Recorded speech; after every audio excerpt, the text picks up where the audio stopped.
Vas-y. Alors, je vais peut-être vous présenter en quelques minutes le cabinet. Jenny et moi, on fait partie d'un cabinet qui s'appelle Altman Partners. C'est un cabinet de conseil et de compétences externalisées autour d'expertises précises, comme la direction financière, l'organisation. On propose également du recrutement ou du marketing externalisé. Nos clients, ce sont essentiellement des PME de croissance. Notre cible privilégiée, c'est entre 2 et 10 millions d'euros de chiffre d'affaires et c'est surtout des secteurs autour de la vente de temps ou matières grises, donc des secteurs du service, du conseil, de l'ingénierie, des bureaux d'études. Voilà. Donc, c'est dans ce creuset-là qu'on va aller chercher nos exemples et nos expériences pour ce webinaire. Alors, moi, je m'appelle Jean-Marie Le Tallec. Je suis un des associés fondateurs du cabinet. Et je suis en charge de l'offre direction financière du cabinet. Et Jenny Lee m'accompagne, donc je vais lui laisser la parole pour ce moment. Bonjour, donc Jenny Lee, je suis consultante au sein du cabinet d'Alman Partners depuis cette année. Et avec Jean-Marie, voilà, on représente la dynamique économique gestion au sein de ce cabinet. Voilà, alors le webinaire, il va être autour du pilotage économique et financier de la mise en œuvre stratégique, tout ça dans un contexte incertain. Et peut-être qu'on va pouvoir démarrer par un petit slide d'introduction qui va préciser un petit peu le périmètre. Le pilotage économique de la mise en œuvre stratégique, en fait, c'est le terrain de jeu de ce qu'on appelle le contrôle de gestion opérationnelle. Contrôle de gestion qui est un petit peu particulier parce qu'à la différence du contrôle de gestion, disons classique, on ne s'adresse pas uniquement aux dirigeants ou au comité de direction, mais on va orienter l'information vers les opérations, vers les collaborateurs qui sont plus proches du terrain. Voilà pourquoi on ajoute opérationnel comme adjectif à contrôle de gestion. Alors, ce qu'on a vécu ces derniers mois et ce qu'on a vécu plus généralement dans les années qui viennent de se passer, c'est des mutations qui s'accélèrent de plus en plus pour les entreprises, que ce soit des mutations technologiques, des mutations environnementales ou des mutations légales. Ça génère des recompositions des marchés et donc un contexte économique qui est de plus en plus incertain. Donc, ça oblige les entreprises à se revisiter. C'est la thématique du salon dans son ensemble. Nous, ce qu'on met en avant dans les pratiques qui se revisitent chez nos clients, c'est d'une part une prime à l'agilité, les primes à l'innovation, parce que les entreprises ont besoin d'aller capter les opportunités qui sont générées par la recomposition des marchés. On a un deuxième point qui est un point déterminant dans ce contexte-là, c'est une décision qui soit au plus proche des opérations. Pourquoi au plus proche des opérations? Parce que tout simplement, c'est au niveau des opérations que sont organisés tous les capteurs de ce qui se passe sur les marchés et donc des mutations. Et c'est donc bien à ce niveau-là, si on veut être réactif, que doit se positionner la décision. Et le troisième point, dans les pratiques qui sont réinventées chez nos clients, ce sont des temps de décision qui sont raccourcis. Alors, ces trois éléments-là, ce sont les points, alors il y en a bien d'autres évidemment, mais c'est ceux sur lesquels nous, on va se concentrer. Et ce sont des points qui ont une résonance dans la pratique du contrôle de gestion opérationnel. Notamment, quand on parle de prime à l'agilité, on essaie d'avoir des organisations qui soient pro-innovation. Et donc, ça suppose de repenser la démarche budgétaire. Ça va être l'objet de la première partie. On a, quand on parle de décision au plus proche des opérations, le besoin de produire une information d'aide à la décision et une information d'aide à la décision qui ne soit pas orientée vers un comité de direction ou un dirigeant, mais vers les opérationnels. Et donc, on a la nécessité, lorsqu'on pratique le contrôle de gestion, c'est-à-dire qu'on fournit de l'information, d'adapter notre langage économique à ces destinataires-là qui ne sont pas nos destinataires classiques. Et quand on parle de temps de décision raccourcie, ça suppose qu'on ait la capacité à fournir une information de qualité au plus vite. Et donc, ça suppose, lorsqu'on pratique le contrôle de gestion, d'optimiser les flux de données. Et c'est un des points déterminants dans la qualité d'un contrôle de gestion aujourd'hui. Peut-être passer encore un petit peu de temps sur le périmètre et sur ce qu'est le contrôle de gestion.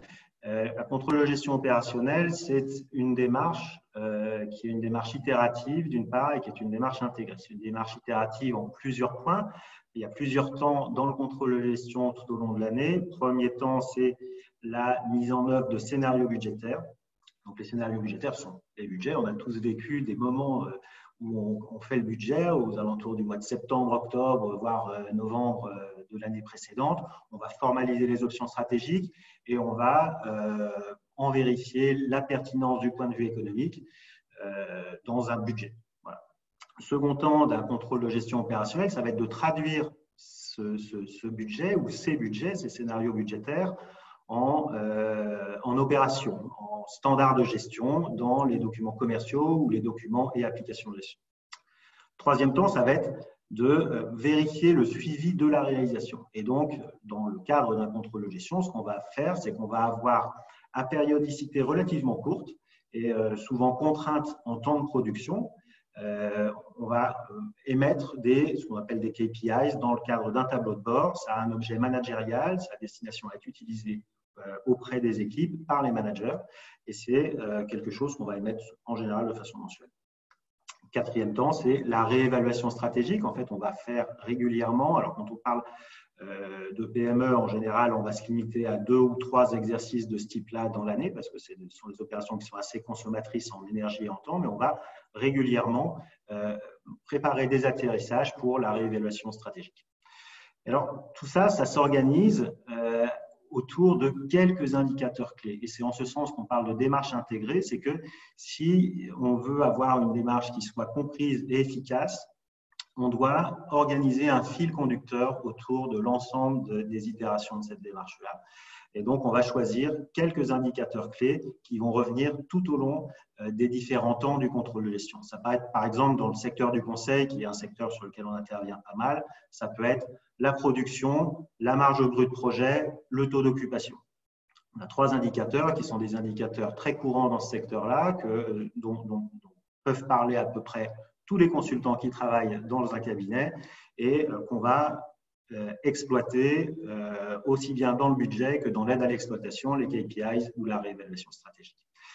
Alors, tout le webinaire, ça va tourner autour de l'organisation, de la fluidité et de l'intégration de ces différentes étapes. Et donc, dans chacune des parties, on va vous indiquer à quelle étape de la démarche on se réfère dans chacun de nos slides. Voilà, je vais passer la parole à Jenny Lee pour l'agenda. Lors de ce webinaire, on va aborder principalement 4 pratiques qui nous semblent pour nous assez concrètes et très intéressantes. On ne pourra pas aller dans le détail du contrôle de gestion opérationnelle. Donc, la première partie étant comment et pourquoi travailler par scénario. La seconde étant de se connecter aux opérations avec ce suivi budgétaire. Le troisième point étant d'organiser les capteurs de la performance opérationnelle. Et le dernier, qui est quand même le fil conducteur de ce webinaire, et faire un point de situation, évaluer et réajuster sa stratégie. Donc, n'hésitez pas tout au long de ce webinaire, vous pouvez nous poser des questions, on vous y répondra le plus rapidement possible. Alors, première partie, travailler par scénario. On a mis un sous-titre qui est promouvoir l'agilité et l'innovation. En fait, on a un seul slide sur cette partie-là, qui est un slide relativement simple et qui reflète notre conviction. Si vous voulez promouvoir l'agilité dans une entreprise, il faut abandonner ce qu'on appelle le budget totem et le remplacer par des budgets par scénario. Pourquoi? Parce qu'on retrouve dans les PME, chez nos clients, encore assez souvent un schéma qu'on trouve assez rigidifiant, ce qui nous concerne, qui est un budget où on va avoir un budget qui est centralisé, c'est-à-dire qu'on va avoir un comité de direction, voire un dirigeant qui va travailler sur des hypothèses budgétaires, sur la stratégie pour l'année suivante, et qui va transformer ça en un budget qui lui-même va être traduit en objectifs individuels. Les objectifs individuels servent en base à des primes annuelles pour certains ou tous les salariés. Alors, c'est un schéma qui a un avantage, qui a l'avantage de fédérer autour d'objectifs individuels la plupart des salariés, mais qui présente un très gros inconvénient, qui est que à partir du moment où on a créé un contrat entre les salariés et l'entreprise autour de la réalisation de ce budget via la distribution de primes, on s'interdit implicitement la remise en cause des objectifs. Alors ça, c'est un gros problème quand on a des conditions de marché qui changent brutalement. Par exemple, lorsque on vit des situations comme celles qu'on vient de vivre avec le Covid-19, où au mois d'avril, l'ensemble des données de marché sont complètement bouleversées. Comment est-ce qu'on fait dans ce schéma-là pour remettre en marche l'ensemble de l'entreprise? C'est assez compliqué. Et donc, ce qu'on lui préfère en général, c'est un schéma qu'on nomme agilisant, qui est certainement plus vertueux pour promouvoir l'innovation dans l'entreprise, où vous allez co-construire avec des collaborateurs collaboratifs des scénarios, plusieurs options budgétaires, qui vont faire l'objet de réévaluation et d'ajustements au cours de l'année, et tout ça étant appuyé non plus par des primes individuelles, mais par un intéressement collectif. Plusieurs choses à noter dans ce schéma-là. Ce que vous pourriez d'abord noter, c'est que c'est bien la déconnexion entre le budget et la rémunération qui va permettre aux salariés de s'impliquer dans ce moment collaboratif de co-construction des budgets. C'est une condition, si vous voulez, cette déconnexion pour pouvoir travailler en collaboratif. Il y a un deuxième élément qui me semble important à noter, c'est que la création de plusieurs scénarios, c'est quelque chose qui va permettre d'ouvrir des possibles. En fait, ce qu'on va faire, c'est qu'on va créer dès la construction budgétaire les conditions de sa réévaluation et les conditions de sa remise en cause en réalité. Et le troisième point qui me semble intéressant également, c'est de noter que en fait, les collaborateurs dans ce schéma-là, ils vont être ouverts aux opportunités de marché parce que la réévaluation budgétaire, elle est possible, on l'a dit, mais en plus de ça, vous avez un intéressement collectif qui est là pour encourager les initiatives ou bien les innovations, qu'elles soient budgétées ou non. Voilà pour ce premier slide. Alors, je ne sais pas s'il y a des questions à ce stade, il ne me semble pas. Donc, on va poursuivre. On continue. On va poursuivre. Je te laisse la parole. Alors, sur cette seconde partie, nous allons voir comment concrétiser ce suivi opérationnel, donc qui est beaucoup plus parlant aux parties prenantes au sein de la structure, donc que ce soit les dirigeants, les managers ou les collaborateurs, pour fédérer vraiment tout le monde, toute l'entreprise, et pour les mener vers un objectif commun, donc qui se sont fixés. Donc, pour cela, on va voir comment adapter le format budgétaire aux opérations dans le cadre de ce suivi et non pas dans le sens inverse. Donc, nous avons 3 informations clés qui, pour nous, sont révélatrices. Donc, la première étant que le budget au format comptable est certes confortable, mais inutile, on va dire. Parce que le format comptable, certes, il est sûr, c'est une norme, elle est obligatoire, mais elle est plus dirigée vers de l'externe pour qu'il y ait une comparabilité entre les entreprises. Alors qu'en interne, elle est déjà peu comprise parce que c'est des normes particulières, du vocabulaire particulier, et donc ce n'est pas le quotidien des collaborateurs. C'est un peu plus compliqué pour une adhésion. Et en plus de ça, ce format comptable présente un gros inconvénient et qui est sous format de seule dimension, c'est-à-dire que c'est l'entreprise en elle-même et on ne peut pas forer pour avoir un peu plus de détails. Le deuxième point étant qu'il convient d'avoir pour ce suivi budgétaire, il faut mettre en place quelques indicateurs simples, les KPIs dont Jean-Marie vous a parlé auparavant. En général, il ne faut pas qu'il y en ait plus de 4. Donc, pour qu'il n'y en ait pas énormément et que les gens s'en souviennent et se rappellent et puissent les suivre dans le temps.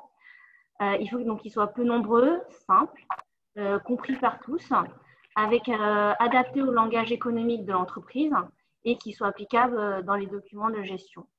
En plus de ça, il faut que ces KPI soient représentatifs du REX, donc du résultat d'exploitation, pour qu'il n'y ait pas de trou dans la raquette. C'est-à-dire qu'à la fin, entre le REX comptable et le REX opérationnel, il faut qu'on retrouve la même donnée. Et dans cette continuité, ces KPIs, ils peuvent être déclinés, c'est-à-dire dans l'entreprise, sous 2 dimensions. Donc, la première, au niveau de la décision opérationnelle, c'est-à-dire que s'ils sont peu nombreux, ils sont faciles à dupliquer. et donc plus simple aussi à comprendre. Donc, et quand c'est plus simple à comprendre, les personnes qui seront à même à prendre des décisions pourront le faire. Donc ça, d'un premier point. Et ensuite, ça peut être également décliné sous des nouveaux segments stratégiques. C'est-à-dire, par exemple, vous décidez d'aller sur un nouveau marché, c'est-à-dire une nouvelle cible. Vous voulez cibler, par exemple, vous faites du B2B, vous voulez faire du B2C. Vous allez pouvoir en fait le mesurer. Pareil, si c'est sur un périmètre géographique, un nouveau pays que vous voulez ouvrir, vous pourrez avoir un élément de mesure grâce à ces KPIs, ce qui n'est pas possible en fait en format comptable parce que tout sera dans votre bilan comptable, enfin votre compte de résultat, et ça ne sera pas possible de l'externaliser.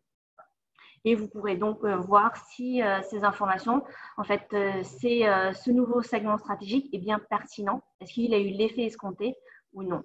Donc, pour résumer, ce suivi budgétaire doit fournir une information qui soit simple, compréhensible de tous et à destination de tous les collaborateurs, déjà pour qu'ils puissent disposer d'une information quasi en temps réel sur les performances réalisées, mais également pour suivre l'évolution du réalisé sur l'année par rapport au budget, et enfin pour d'éventuelles prises de décision. On va vous montrer un petit exemple pour appuyer notre argumentaire. Donc, on a pris l'exemple dans le secteur du conseil.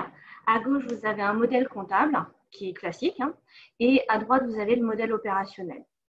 Donc, vous voyez que, alors, on va vous énumérer les principaux avantages du modèle de droite, qui sont déjà, vous voyez, le vocabulaire, donc qui est plus adapté à l'entreprise et qui est plus facile à comprendre pour tous les collaborateurs.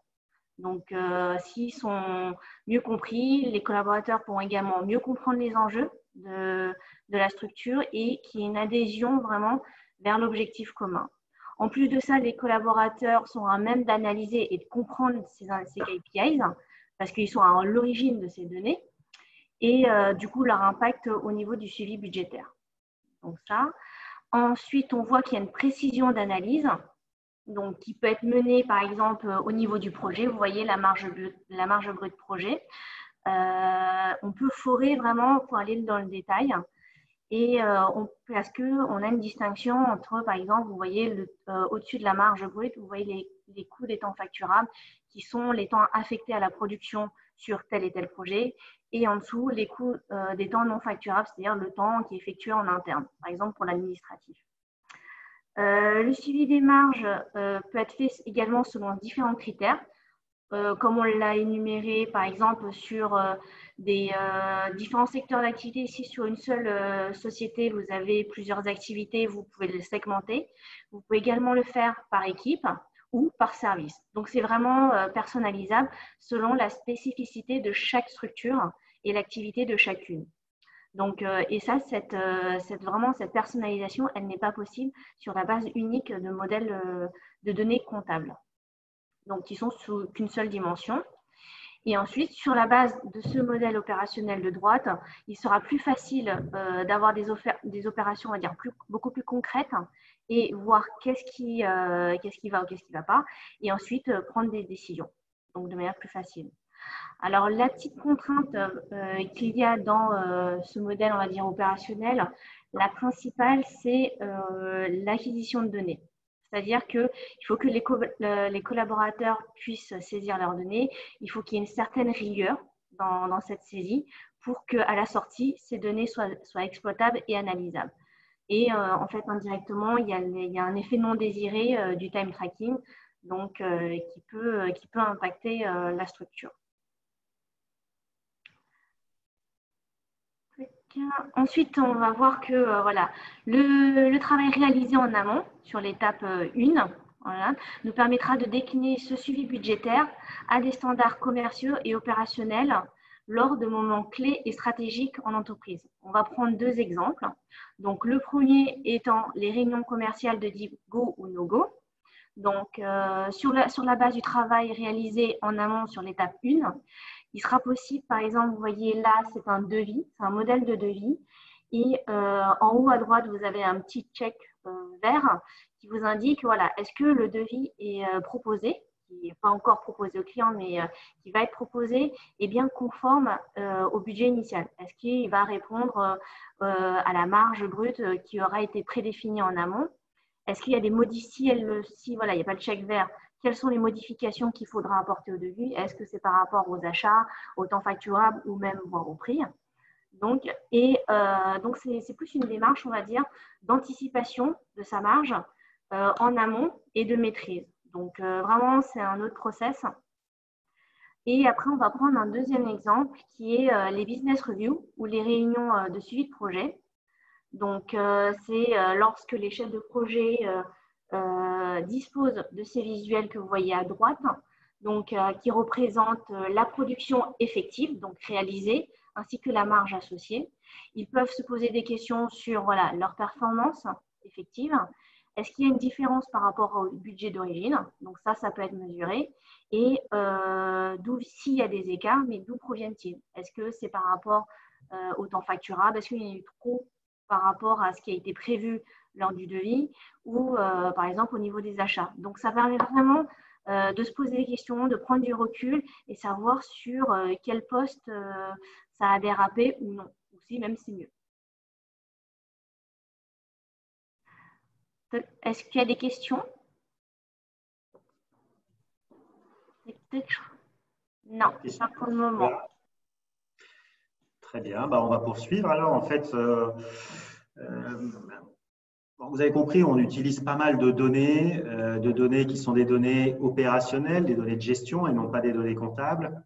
C'est un petit peu la matière première du contrôle de gestion, la donnée interne.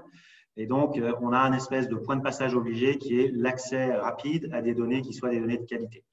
Alors, la nature et la qualité des données, elle va dépendre complètement de l'environnement de gestion, de l'environnement de système d'information de l'entreprise.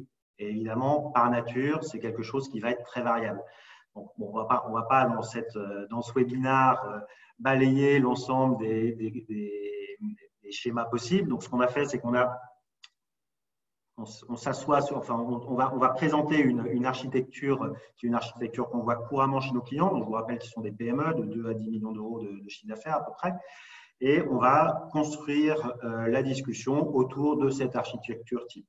Donc, je vous la présente immédiatement, cette architecture. L'architecture courante pour nous, c'est d'avoir des fonctions stratégiques qui vont être gérées par des outils dédiés, rarement par des ERP ou de la comptabilité analytique, parce que nos clients en général sont trop petits pour ce genre de solutions qui sont relativement lourdes. Donc, en général, on va avoir des sujets de marketing et de commercial qui vont être gérés par un CRM. Donc, ça va être la gestion des prospects, de la relation client, les campagnes marketing, la gestion des opportunités. Et on va avoir des opérations qui vont être gérées dans un outil dédié à la gestion projet. Ça inclut en général le devisage, le planning, le time tracking, la gestion des achats et la facturation. Ces éléments-là, en général, sont des outils qu'on va trouver en SaaS. Alors, pourquoi du SaaS? Parce que souvent, les entreprises avec qui on travaille sont des entreprises qui sont jeunes, qui sont à un stade assez peu avancé dans leur maturité. Et donc, ce sont des entreprises qui vont rechercher l'ergonomie et des solutions qui soient parfaitement adaptées à leur métier. C'est ce qu'offre aujourd'hui le SaaS, puisqu'on a une offre qui est tellement large qu'on est capable de trouver des outils qui vont être parfaitement adaptés au métier et aux préoccupations de l'entreprise. Alors ça, là, on parle de fonctions qui sont réellement stratégiques, qui sont au cœur de l'entreprise. On a un certain nombre de fonctions qui vont être des fonctions support, comme la comptabilité, la paye, le contrôle de gestion, ça peut être également le juridique, évidemment, qui sont plus des fonctions d'experts, mais qui sont des fonctions support. Et dans ces cas-là, ce qu'on voit la plupart du temps dans des PME, c'est qu'on a externalisé ces fonctions-là. On a notamment externalisé la comptabilité, évidemment, et ça, c'est quelque chose qui a son importance parce que la comptabilité, même si ça n'est pas la source principale des données qu'on va exploiter dans le cadre du contrôle de gestion, ça reste quand même un élément important dans le contrôle de gestion.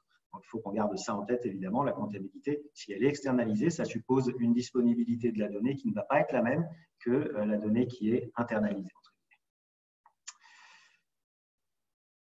Une fois, quand on doit aller chercher de la donnée, organiser un flux de données, alors sur la base évidemment de ce schéma IT que je viens de vous présenter, on a plusieurs objectifs qu'on va poursuivre. On a un premier objectif qui va être de limiter au maximum la contrainte sur les opérations et autant possible sur l'administration. Et il y a un deuxième élément dont on doit tenir compte, c'est que bien entendu, les données qu'on va utiliser, elles doivent être de qualité. C'est-à-dire qu'une donnée qui n'est pas de qualité est une donnée qu'il ne faut absolument pas exploiter. Donc, pour cette raison-là, en fait, on va avoir une règle d'or qui va nous permettre de respecter cette double contrainte, de limiter justement la contrainte sur les opérations et d'utiliser des données de qualité. Ça va être d'exploiter au maximum la donnée de gestion courante. Pourquoi exploiter cette donnée-là? Parce que c'est une donnée qui, par nature, comme elle est exploitée au jour le jour, va être une donnée maintenue. Et donc, ça va être une donnée qui va être de qualité. Par exemple, dans le schéma qu'on a évoqué plus haut, on va avoir des valorisations d'opportunités qui vont nous permettre de positionner l'entreprise dans le scénario de production qu'on s'est donné au niveau du budget. On va aller chercher dans le système de gestion projet les ventes et achats par projet pour consolider des marges au niveau de chacune des BU et vérifier la réalisation du scénario budgétaire. On va aller chercher les temps par collaborateur qui vont nous permettre de sortir des taux d'occupation. Donc, vous voyez, on est dans l'univers de la donnée de gestion à ce niveau-là. On n'est pas du tout dans la donnée comptable et on va aller chercher ces données-là pour principalement l'étape 3, c'est-à-dire l'étape de création de tableau de bord, mais également pour l'étape numéro 4 de réévaluation budgétaire. Alors attention, une donnée de gestion, c'est une donnée de qualité, mais ça ne veut pas dire que ce soit une donnée qui sera exploitable immédiatement et de façon brute. Et ça va supposer, pour exploiter de la donnée de gestion, d'ajuster des process. Si je vous donne un exemple, par exemple, si je vous donne un exemple concernant les projections de production, si vous voulez pouvoir exploiter de la donnée et la restituer en J+5, il va falloir que l'ensemble de la facturation soit clôturée suffisamment tôt pour qu'en J+5, on puisse extraire et présenter les données. Il va falloir probablement également nettoyer les données parce que, par nature, ce sont des données qui n'ont pas été créées pour leur exploitation par le contrôle de gestion, mais pour la gestion en elle-même. Concernant donc, le nettoyage des données, entre guillemets, c'est quelque chose qu'on va évoquer en détail dans le slide suivant. La seconde source importante de données reste la comptabilité. Ça reste la comptabilité, notamment parce qu'à un moment donné, il faut bien avoir un suivi des coûts fixes pour savoir où on en est par rapport au scénario de départ et que les coûts fixes, d'une manière générale, ne sont pas suivis dans la donnée de gestion. Mais on va limiter l'acquisition et l'analyse des données de comptabilité à des moments qui sont moins rapprochés, qui vont être les moments de réévaluation budgétaire. Si vous vous rappelez, en général, on fait ça 2 à 3 fois l'an dans une PME.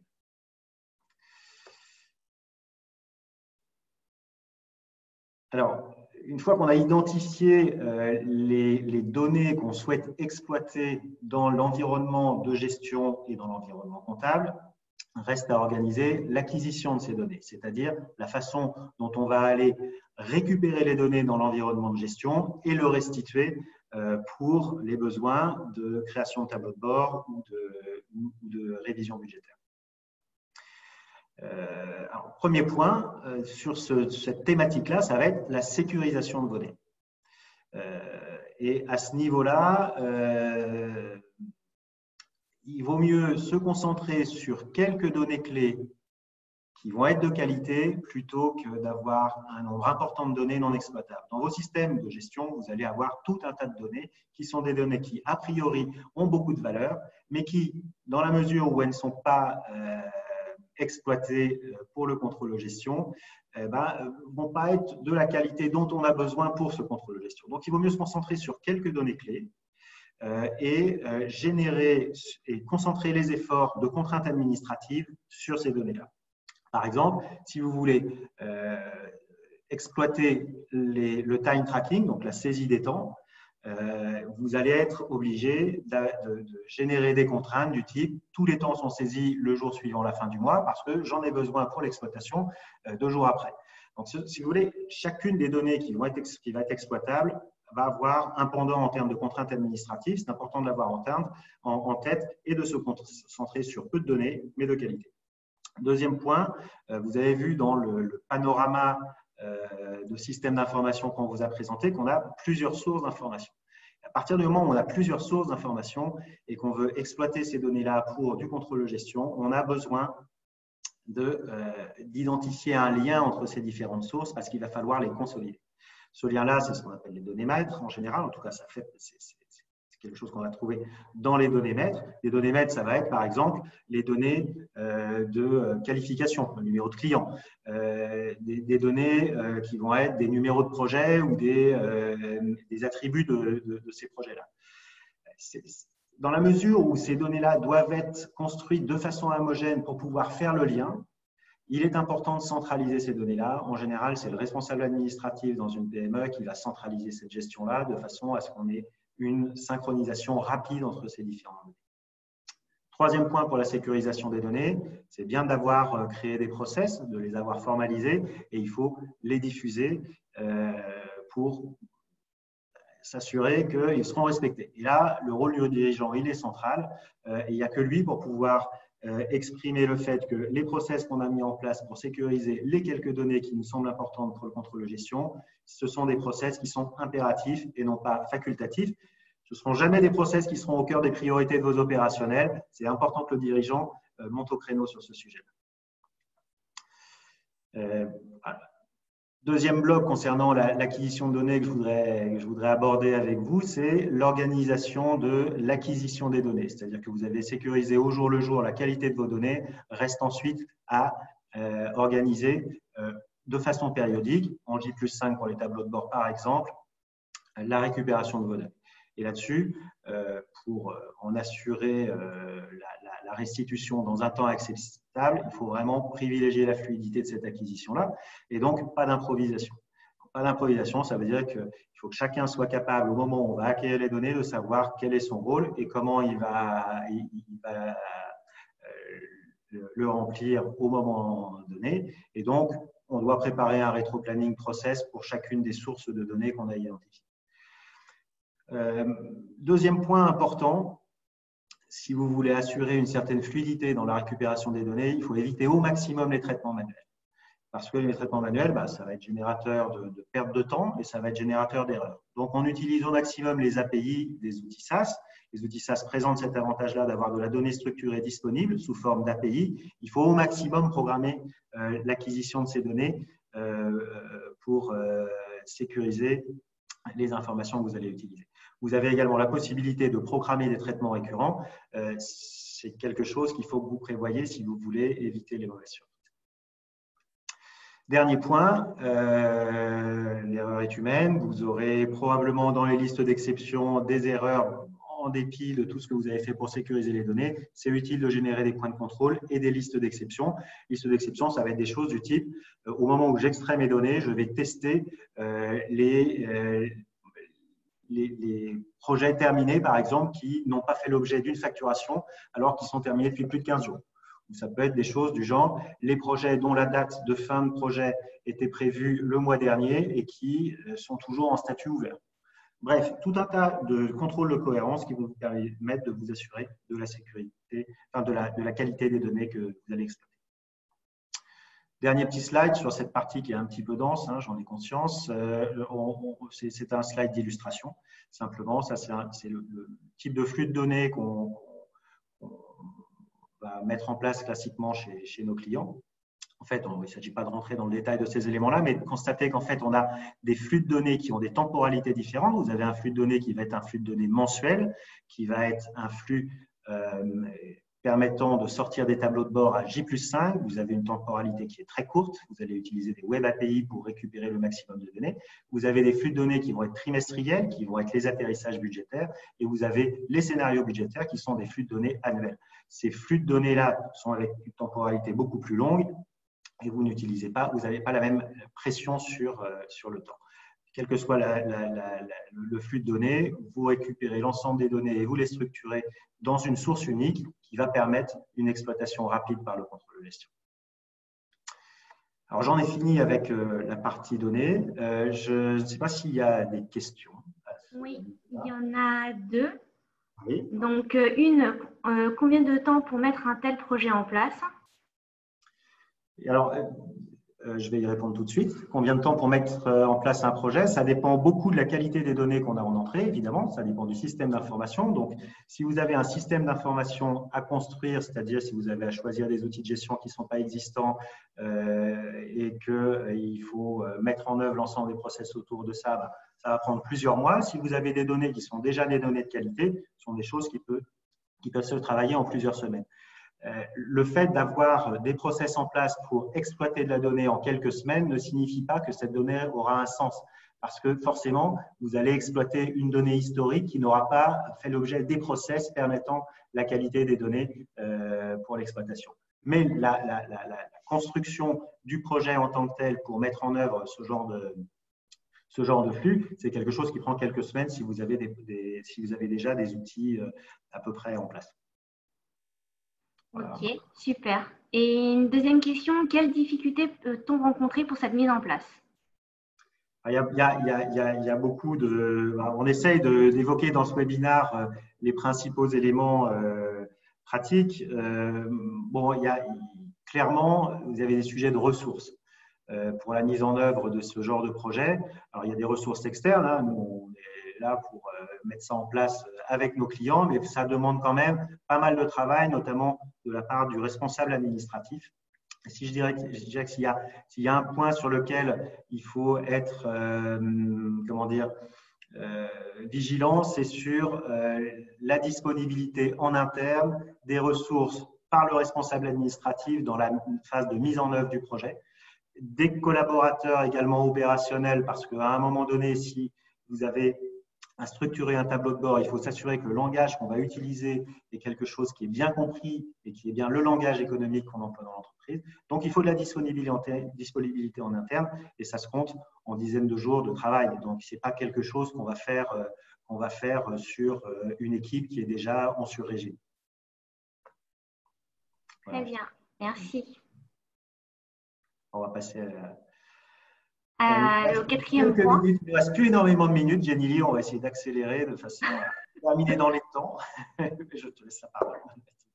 Alors, le dernier point donc, de ce webinaire et qui a également été le fil conducteur de notre présentation, c'est comment évaluer à travers l'exploitation de ces données de gestion la situation et surtout comment réajuster sa stratégie. Alors pour ça, donc, comme l'a expliqué Jean-Marie tout à l'heure, on se base sur un socle de données unique qui est représenté à gauche par le cube analytique OLAB, où à l'intérieur, il y a des données de gestion d'un côté et les données comptables qui sont combinées. Et suite à ça, ça nous permet de générer et de mettre en place un outil managérial que vous voyez donc en haut au niveau des tableaux de bord. Donc, c'est des indicateurs de gestion visuelle qu'on a pu vous présenter auparavant, donc comprenant ces fameux KPIs, où c'est fait au niveau du temps numéro 3, tout ce qui est tableau de bord.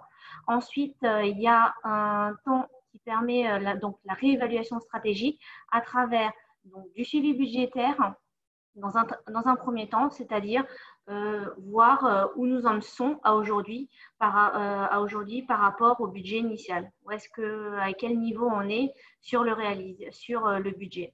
Et également, ça permet de mettre en place et de générer la construction d'un forecast, un atterrissage, et qui là où c'est plus des questions, c'est où est-ce qu'on va atterrir si on continue sur la trajectoire actuelle. Donc, s'il n'y a pas de changement, où est-ce qu'on va arriver en fin d'année.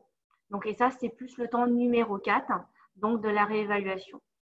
Donc, ces informations-là, de manière globale, vont générer donc, des tableaux de bord pour nous permettre de faire un état des lieux pour pouvoir ensuite prendre des décisions donc, dans le cadre de l'activité et éventuellement réviser les scénarios qui ont été faits à l'origine.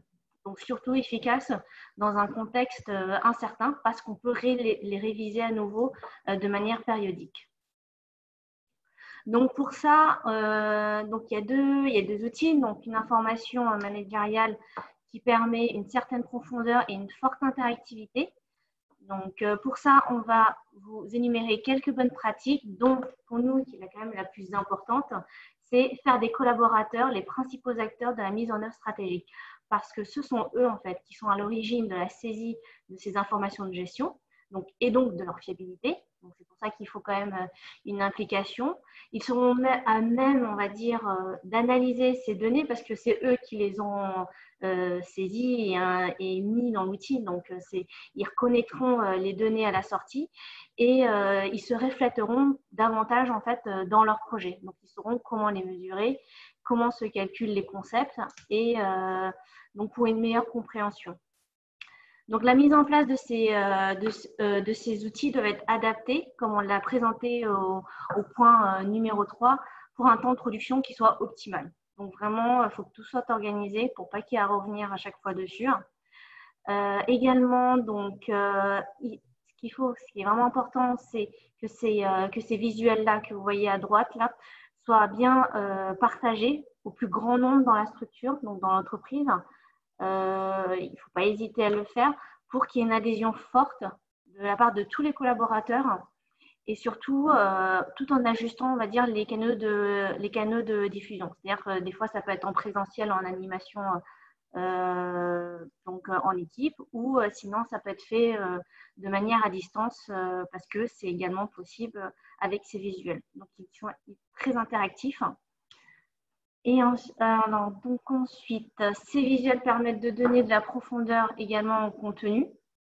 Donc, parce qu'il y a ces fameux KPIs, ça pourra refléter donc, la production, la marge, que ce soit au niveau d'une équipe, d'un secteur d'activité ou également qui peuvent être en fait déclinés. C'est vraiment selon la spécificité de chaque entreprise.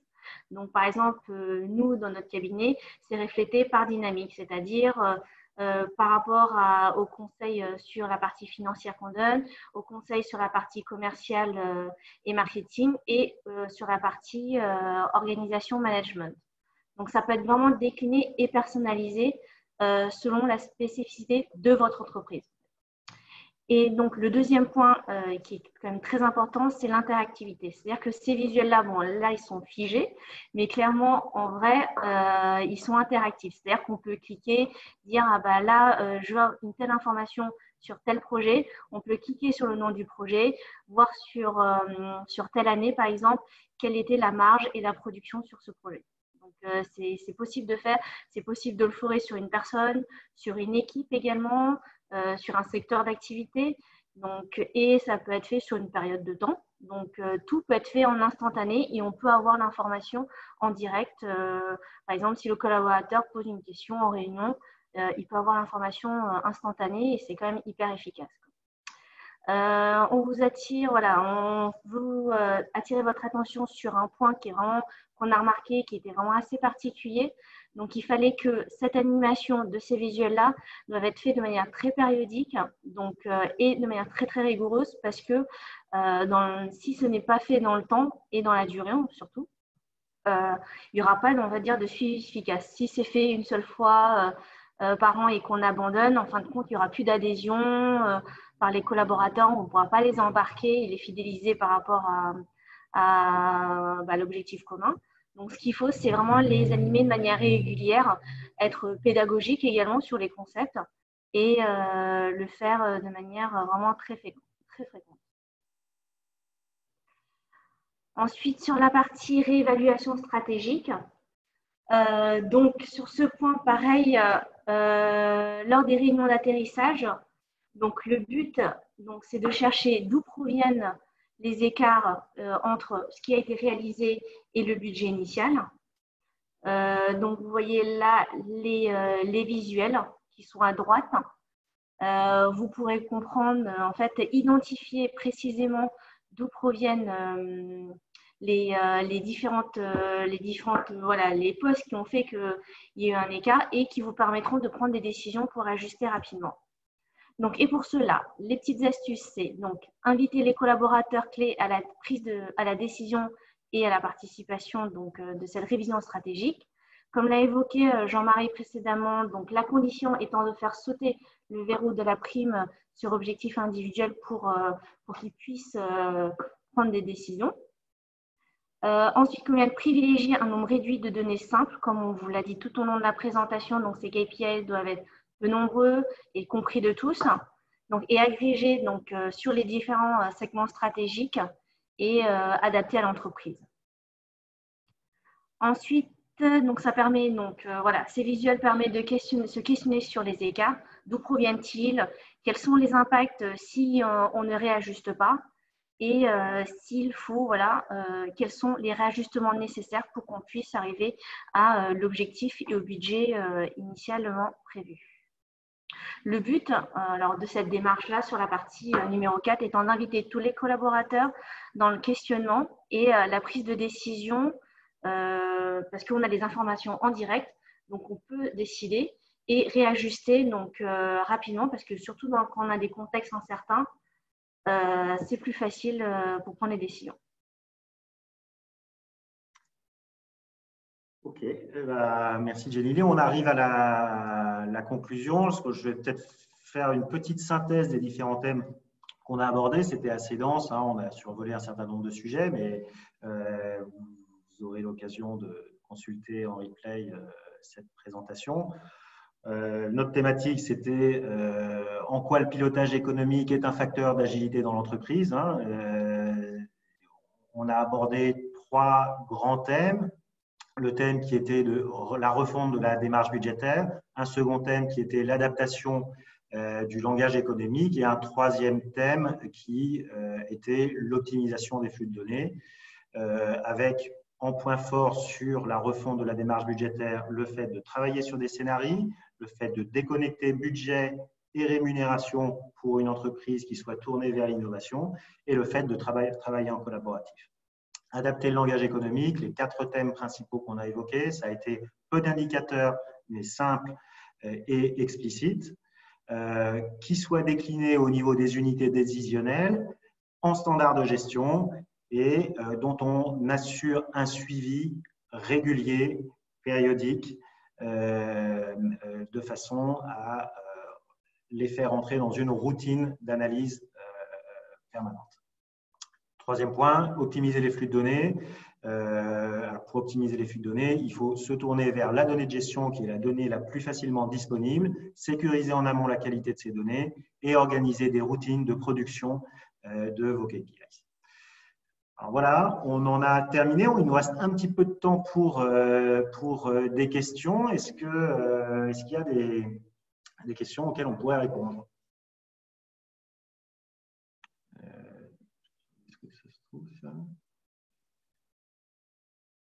Jenny, est-ce que tu as accès Pour l'instant, il n'y a pas eu de questions supplémentaires. Pas de questions supplémentaires à ce stade? Non. Bon, si on n'a pas de questions… Dans tous les cas, vous avez voilà, sur la fin de la présentation que vous pourrez également télécharger. Vous pourrez, donc vous avez nos coordonnées. Si vous avez des questions, ne pas hésiter à nous écrire ou à nous appeler. Très bien. Bon, on va conclure. Merci Jenny. Merci Claude. Merci à tous. À nous et puis merci à tous pour avoir participé. Au revoir. Au revoir.